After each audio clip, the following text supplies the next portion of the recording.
మళ్ళీ ED active అయినట్లుగా అర్థమవుతోంది గత వారం రోజుల నుంచి చూస్తుంటే. ఒకటి, మద్యం రవాణా వ్యవహారంలో అయితే ఈడీ మొదటి నుంచి దూకుడుగానే ఉంది. మదర్ ఆఫ్ లిక్కర్ స్కామ్ కాకుండా ఇది ఒక సబ్సిడరీ స్కామ్గా చూడాలేమో. మెయిన్ లిక్కర్ స్కామ్ వచ్చేసి 3,000 కోట్ల రూపాయలకు సంబంధించినటువంటి సిట్ దర్యాప్తు చేస్తుంటే, ఇది వచ్చేసి ఈ సంవత్సరం ఫిబ్రవరిలో ఇది వ్యవహారం బయటకు వచ్చింది. గత ప్రభుత్వ హయాంలో లిక్కర్ పాలసీ ద్వారా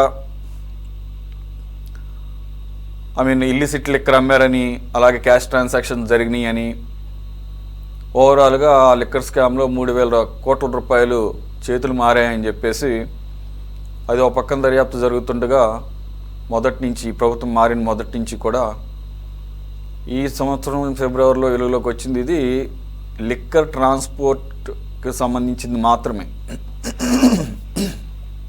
ఇది వచ్చేసి 195 కోట్ల రూపాయలు అక్రమంగా చేతులు మారాయని చెప్పేసి చెప్తున్నారు. దానిలో భాగంగా కారుమూరి నాగేశ్వరరావు లాంటి కొంతమంది మంత్రులకు ఈ రవాణా కాంట్రాక్టులు కట్టబెట్టారని, సబ్ కాంట్రాక్టుల రూపంలో. అంతేకాకుండా అప్పటి వరకు ఈ లిక్కర్ ట్రాన్స్పోర్ట్ సంబంధించినటువంటి కాంట్రాక్టు రాష్ట్ర వ్యాప్తంగా సెంట్రలైజ్డ్గా ఉండేటటువంటి దాన్ని, కంట్రోల్ని సెంట్రలైజ్డ్గా చేశారని, అంతకుముందు వరకు కూడా ఏ జిల్లాకు ఆ జిల్లా కలెక్టర్ చేతిలో ఉన్నటువంటి పవర్స్ని, ఆ కాంట్రాక్ట్లు ఇచ్చేటటువంటి వ్యవహారాన్ని రాష్ట్ర వ్యాప్తంగా బ్రూవరీస్ కార్పొరేషన్ చేతుల్లో తీసుకుందని, అంతేకాకుండా ఒక్కొక్క లిక్కర్ కేసుకి అంతకుముందు ట్రాన్స్పోర్ట్ ఛార్జెస్ కింద 13 రూపాయలు పే చేస్తే గవర్నమెంటు పెంచుకొని ఇది 34 రూపాయలకు పెంచారని, ఒక్కొక్క కేసుకు మాత్రమే. ఇది దాదాపుగా 2 ఇంతలు, ఇంకా మాట్లాడితే 3 ఇంతలు అనుకోలేము, పెంచారు. దాని మూలంగా అక్రమంగా సంపాదించారనేది మొదటి నుంచి వినపడుతున్నటువంటి మాట. దీంట్లో ఈడీ ఎంటర్ అయింది. కారుమూరి నాగేశ్వరరావు గారి కొడుకు సునీల్ని జూన్లోనే అరెస్ట్ చేశారు. అప్పటి నుంచి కారుమూరి నాగేశ్వరరావు గారు యాంటిసిపేట్ చేస్తున్నాడు ఈయన్ని కూడా అరెస్ట్ చేస్తారని. కాబట్టి హైకోర్టుకు వెళ్ళాడు, తెలంగాణ హైకోర్టుకు వెళ్ళాడు, అలాగే సుప్రీంకోర్టుకు కూడా వెళ్ళాడు ముందస్తు బెయిల్ కోసం. 2 చోట్ల కూడా తిరస్కరించాయి కోర్టులు. ఈ పరిస్థితిలో ఎన్ఫోర్స్మెంట్ డైరెక్టరేట్ నిన్న అరెస్ట్ చేసింది. అలాగే 14 రోజులు రిమాండ్ కూడా విధించారు ఈరోజు. సార్, మరి ఇంత క్లియర్గా స్కామ్ రిలేటెడ్ అరెస్టు, అది కూడా సెంట్రల్ గవర్నమెంట్ ఇన్స్టిట్యూషన్, ఆ వ్యవస్థ ఈడీ అరెస్ట్ చేస్తే, ఒక బీసీ నేతను అరెస్ట్ చేశారు అని చెప్పేసి మళ్ళీ అదే క్యాస్ట్ కార్డును ప్రయోగిస్తూ వైసీపీ మాజీ మంత్రులు విడదల రజనీ లాంటి వాళ్ళు వచ్చి మాట్లాడటాన్ని ఎలా చూడాలి? ఈడీకిను ఈ అరెస్ట్కి ఏమైనా సంబంధం, ఈ స్టేట్ గవర్నమెంట్కి ఏమైనా సంబంధం ఉంటుందా ఈ వ్యవహారాల్లో? స్టేట్ గవర్నమెంటు కూటమి పార్టీలు ఉన్నాయి కాబట్టి, అక్కడ సెంట్రల్లో కూడా కూటమి ప్రభుత్వం ఉంది కాబట్టి, ఎన్డీఏ గవర్నమెంట్ ఉంది కాబట్టి ఆ రకంగా వీళ్ళు ఆరోపణలు చేస్తున్నారని అనుకోవాలా? కక్షపూరితంగా ఒక బీసీ నాయకుడిని అరెస్ట్ చేశారు అనేటటువంటి వ్యాఖ్యలు చేయటం, అది కూడా ఇటువంటి కుంభకోణంలో ఈడీ అరెస్ట్ చేసిన నేపథ్యంలో ఎంతవరకు సమంజసం సార్? ఇక్కడ కుల ప్రస్తావన తీసుకురావడం కరెక్ట్ కాదు. ఆ రవాణా సంస్థలతో మంత్రికి సంబంధం ఉంది, మంత్రికి సంబంధించిన సంస్థలు సంబంధం ఉంది అన్నది తేలిన తర్వాత వారి యొక్క అకౌంట్లు అన్ని పరిశీలన చేసింది ఈడీ. చేస్తే ఖచ్చితంగా మనీ లాండరింగ్ జరిగింది అక్కడ. దానివల్ల కేసు బుక్ చేశారు, ఇప్పుడు అరెస్ట్లు కూడా చేశారు. ఇక్కడ దాంట్లో మరి బీసీ ఏంటి, ఎస్సీ ఏంటి, ఎస్టీ ఏమిటి, ఎవరైతే అక్కడ ఇన్వాల్వ్మెంట్ ఉన్నప్పుడు దానికి కులంతో సంబంధం లేదు. అది అలా మాట్లాడడం కరెక్ట్ కాదు. అలాగే పోనీ బీసీలో ఏమైనా రాష్ట్ర ప్రభుత్వము ఏమైనా నిర్ణయం అయింది, రాష్ట్ర ప్రభుత్వం ఏదైనా వేధిస్తుందే? కాదు కదా, ఇది central government. Central government ED ఎలా ఉంటుంది? పత్రికల్లో వార్తలు వచ్చినా, లేదు ఎవరైనా అనా అంటే అనామికంగా ఏదైనా లెటర్లు రాసినా కూడా, ఆకాశ రమణ ఉత్తరాలు వచ్చినా కూడా వాటిలో ఎంతవరకు నిజాలు ఉంది అన్నది చూస్తారు. చూసిన తర్వాత కేసు బుక్ చేస్తారు. కంప్లైంట్ లేకపోయినా కూడా కేసు బుక్ చేస్తారు. ఇక్కడ ట్రాన్స్పోర్ట్ ఒకటి ఏంటి, లిక్కర్ బిజినెస్ వేరు, లిక్కర్ ట్రాన్స్పోర్ట్ వేరు. లిక్కర్ ట్రాన్స్పోర్ట్ అనేది అంటే ఈ యొక్క బ్రేవరేజ్ కార్పొరేషన్ ద్వారా ట్రాన్స్పోర్ట్ జరగాలి. కార్పొరేషన్ కూడా ప్రతి జిల్లాలో మళ్ళీ కార్పొరేషన్ ఉంటుంది, బ్రేవరేజ్ కార్పొరేషన్ ఆఫీసులు ఉంటాయి, డిస్టిక్ ఆఫీసులు. గతంలో నాకున్న అనుభవం ఏంటంటే, ఏదైనా లిక్కర్ సప్లై చేసేటప్పుడు ఆ యొక్క జిల్లాకు సంబంధించిన ఆఫీసు వాళ్ళే ట్రాన్స్పోర్ట్ ఫిక్స్ చేసి తెప్పించి సప్లై చేస్తూ బిల్లులు వాళ్ళకే కట్టేవాళ్ళు, వాళ్ళు సప్లై చేసేవాళ్ళు. ఓవరాల్గా కార్పొరేషన్ పోదు. ఇప్పుడు ఏమైపోయింది, మొత్తం టోటల్గా ఒక రెండు సంస్థల కంట్రోల్కి తీసుకొని బెవరేజ్ కార్పొరేషన్ యొక్క ఈ యొక్క transport contract illicit liquor supply చేశారని, అంతే కదా. ఇప్పుడు ప్రభుత్వ పరంగా ఏవైతే బ్రాండ్లు ఉన్నాయో అవి సప్లై చేసి వాటిని రికార్డులకు ఎక్కించి వాటిని షాపుల్లోకి పంపించాలి.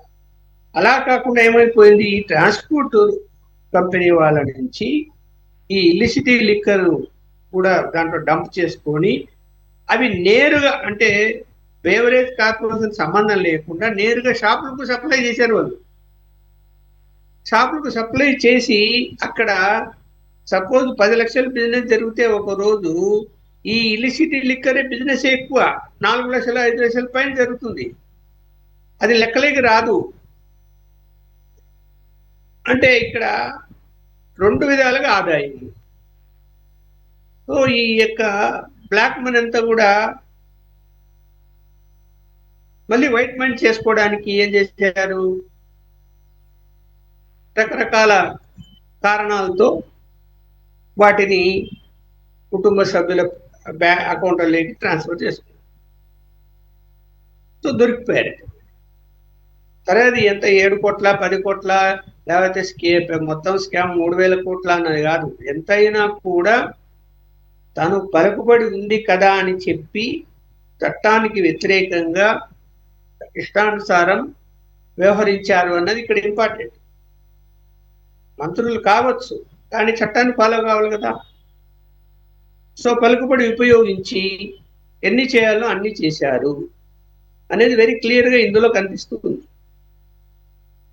ఫ్రమ్ ది బిగినింగ్, అంటే ఈ యొక్క క్యాష్ ట్రాన్సాక్షన్ జరుగుతున్నప్పటి నుంచి కూడా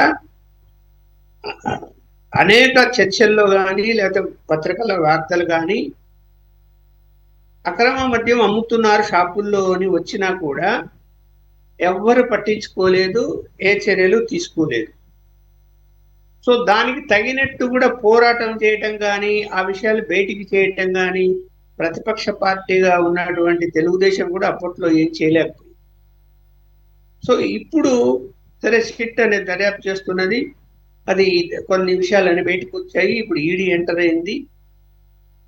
మరి బిజినెస్ అక్రమాలు జరుగుతున్నప్పుడు రోజు సపోజ్ పొద్దుటూరు మా ఊరు అనుకోండి, ఆ ఊళ్ళో 10 షాపులు ఉన్నాయి. ఆ 10 షాపుల్లో అమ్మేటువంటి